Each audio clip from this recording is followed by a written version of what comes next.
Have you ever shared an idea at work and it just kind of disappeared? Like, no reaction, no follow-up. And a few minutes later, someone else says something similar, and suddenly everyone's interested. Yeah, that feeling sticks with you longer than you expect. Hey, welcome to Time's Ethan and Claire, the Canadian Workplace Guide. I'm Ethan. And I'm Claire. And today we're talking about something a lot of people quietly struggle with. Why your ideas sometimes get overlooked, even when they're actually good. If you're new to Canada, take a breath. You're not alone in this. A lot of smart, capable people go through this exact experience. You prepare something thoughtful, you finally speak up, and then nothing. Yeah, and it's not just about the idea, right? It starts to feel personal. Exactly. You start wondering, was it unclear? Was it not good enough? Did I say it wrong? Or even, should I just stop speaking in meetings? Yeah, and that's the part we want to gently unpack today. Because in many cases, it's not your intelligence, it's not your value. It's oftentimes how ideas are delivered and received times in Canadian workplace culture. So let's walk through a real situation. There's someone, we'll call him Daniel. He's an international professional, very detail-oriented, very thoughtful. And in meetings, he usually waits, listens carefully, and then speaks when he feels ready. That already sounds like a strength. Honestly, It is, but here's what happens. In one meeting, the team is discussing a process problem. Things are slow, inefficient. People are throwing out quick suggestions. Daniel listens for a while and then says, I think we could improve the workflow by introducing a shared tracking document with clear ownership. that sounds clear to me. It is. But the room response? Silence. Then the manager says, okay, let's keep brainstorming. And the conversation moves on. Oof. Yeah. And Daniel just stops talking after that. Later in the same meeting, someone else says, maybe we should use like a shared tracker or something? And suddenly, yeah, that's a great idea. Let's explore that.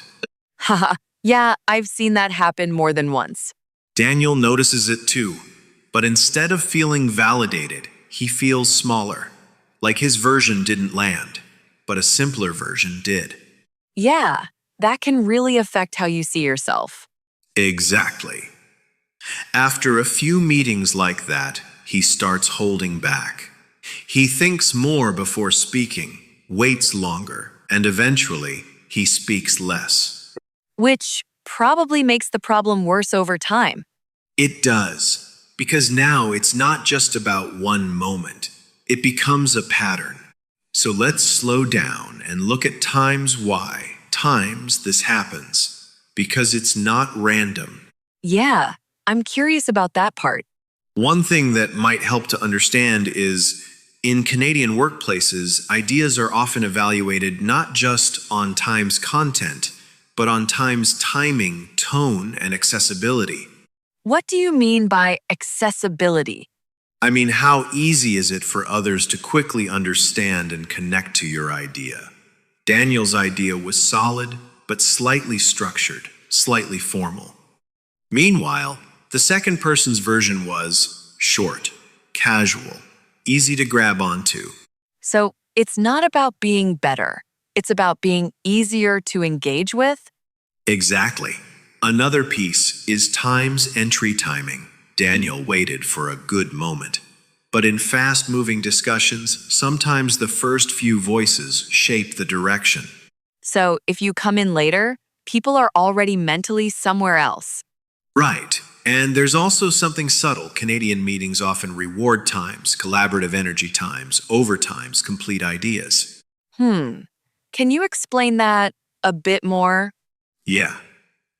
Instead of presenting a finished solution, people often throw out times, half-formed ideas times, and build together.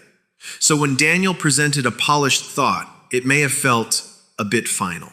Oh, so people didn't know how to join it? Exactly.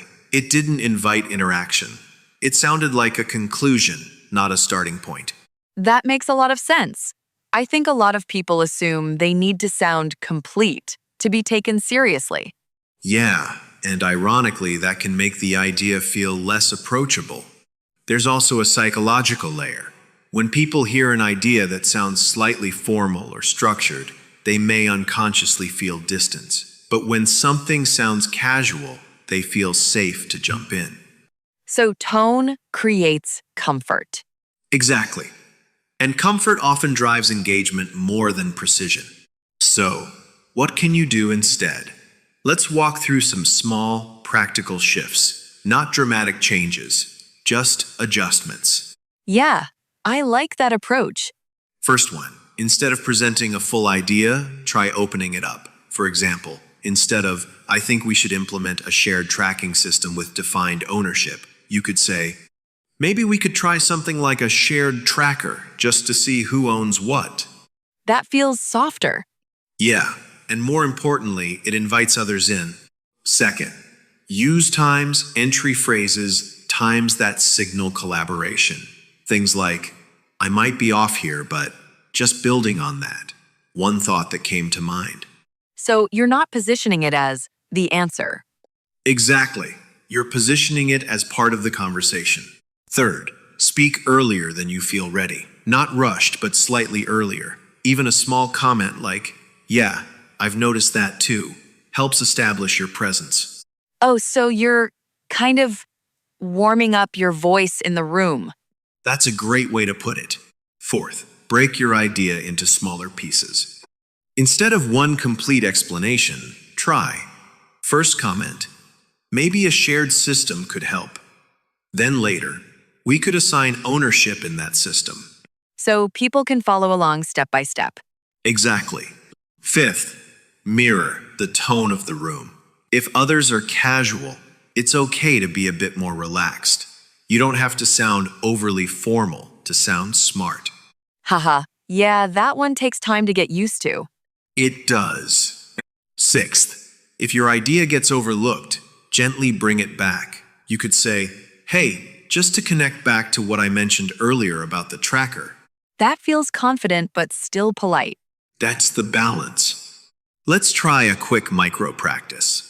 Imagine this situation.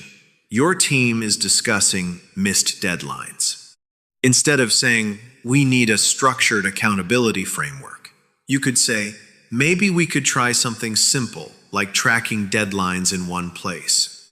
Yeah, that sounds much easier to react to. Another one, instead of, this process lacks clarity, try, I wonder if part of the issue is that things aren't always super clear. Oh, that feels less critical. Exactly. Same idea, different entry point. One more. Instead of waiting for silence to speak, try gently stepping in. Can I add something quickly? That's helpful. It gives you permission without interrupting too strongly. So none of these are huge changes, but together they make your ideas more times reachable. Yeah, I like that word. Not simpler, just easier for others to connect with. Exactly. Now here's the upgrade. It's not just about communication techniques. It's about how you see your role in the conversation.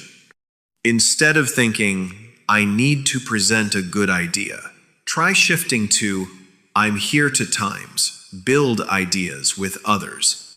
That's a big shift. It is, because now you're not waiting for the perfect moment. You're participating in the process. And that probably reduces pressure too. A lot.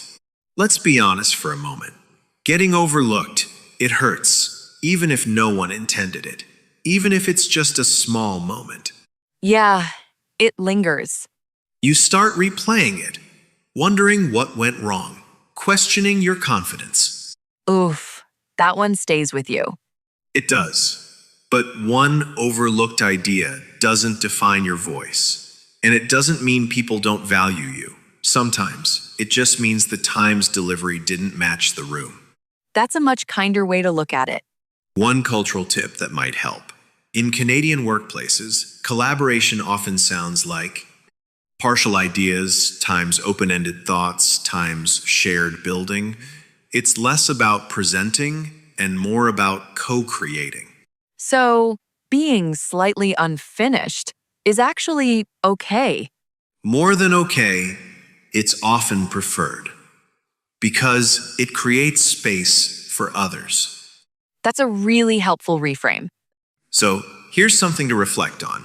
In your next meeting, what's one small way you could make your idea more times inviting? Not simpler, not smaller, just easier to join. Yeah, maybe even noticing how others phrase things could help too. Absolutely. And if you've experienced this before, you're definitely not alone.